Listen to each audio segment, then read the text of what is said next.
Hello there, good evening. Nottingham's £200 million tram system will be delayed by another 5 months. The project is suffering significant problems, which will hold them up until next spring.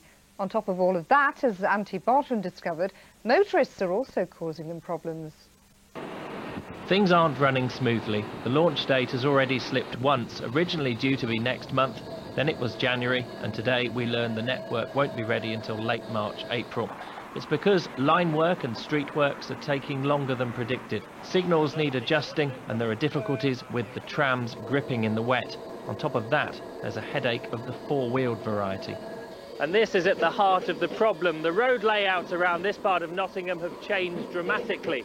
And at the moment, it seems, many motorists just aren't prepared to give way for the trams. In just half an hour at this junction, we spotted half a dozen drivers taking an illegal cut through. This one, a city council truck. It was just convenient for us at that particular time because I was in this sort of area. Instead of going all the way around to come back up to here, just nip straight through. It's a problem they could do without, because even when they get everything else right, the trams won't get the all clear until the inspectors are satisfied Nottingham is ready for them. Absolutely, and the Majesty's Railway Inspectorate will make a decision based on what Nottingham people are doing, and if they're still driving the wrong way up one-way streets or turning right where they can't, then that will actually delay the project. The signs could hardly be clearer, and those caught doing this face prosecution, and even more leaflets will be sent out to hammer home the message. Anthony Bartram, East Midlands Today, Nottingham. A man with severe disabilities is recovering after he was mugged for his car keys and then run over by the thieves who'd stolen his car. The attack happened in the Top Valley area of Nottingham. As Jane Haddon reports, his neighbours are horrified. The 35-year-old, who has cerebral palsy, was attacked outside his home on Penlick Walk yesterday morning. He was thrown to the ground, and as his attackers sped off, they ran him over. It's not the first time he's been targeted, and people living here are outraged it's happened again. He's disabled. He couldn't defend himself if he wanted to, you know what I mean? It's degrading. It's really cruel. This is a community that's living in fear. Yesterday's attack was just a particularly savage example of what residents say amounts to an almost daily intimidation, and they're taking measures to keep themselves safe. Almost every house here has got a high fence like this. Some residents don't trust them to keep the intruders out. Many people here wouldn't talk on camera, scared they'd be next on the muggers' hit list.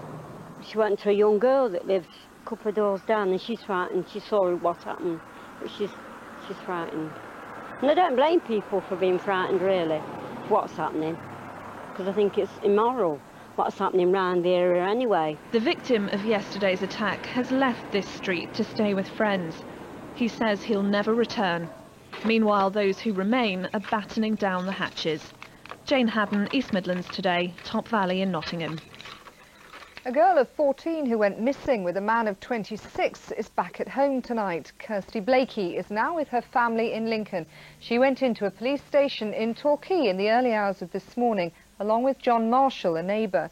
The pair started a nationwide police search after going missing last week. Mr Marshall has been arrested and was due to be questioned by police in Lincoln. I feel a lot better now that I'm home, but I do feel quite bad because I know how much people have been worrying about me and that.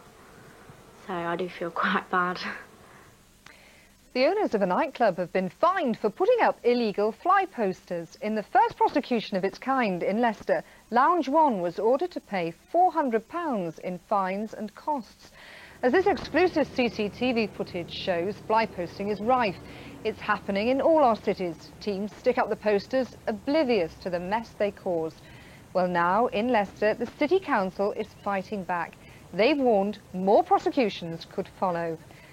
Andy Mayer joined one clean-up squad as they blasted their way across the city. For Alan, this is a full-time job. Every day blasting off hundreds of posters. But is it worth it? I think it should just be a clean environment, really. The fly posters, there's a place for them, and this isn't the right place for them, really. When people see it, they don't want to come here. It just makes it really bad. They should charge to the guys who are doing the promotions. They should be charged for the cleanings and everything. I think it makes the place look very untidy. And the people that put them up, well, should know better. We've got probably 10 sets of traffic lights, 4 or 5 boards per set. That's 50 boards within space of 300-400 yards, and it looks just a mess. An eyesore. So where do they all come from? Most posters advertise new albums and nightclubs. But the problems got so bad the city councils decided to get tough. The magistrates today have supported our campaign to clean up Leicester and remove the scourge of fly posting. The City Council spends thousands removing fly posts every year.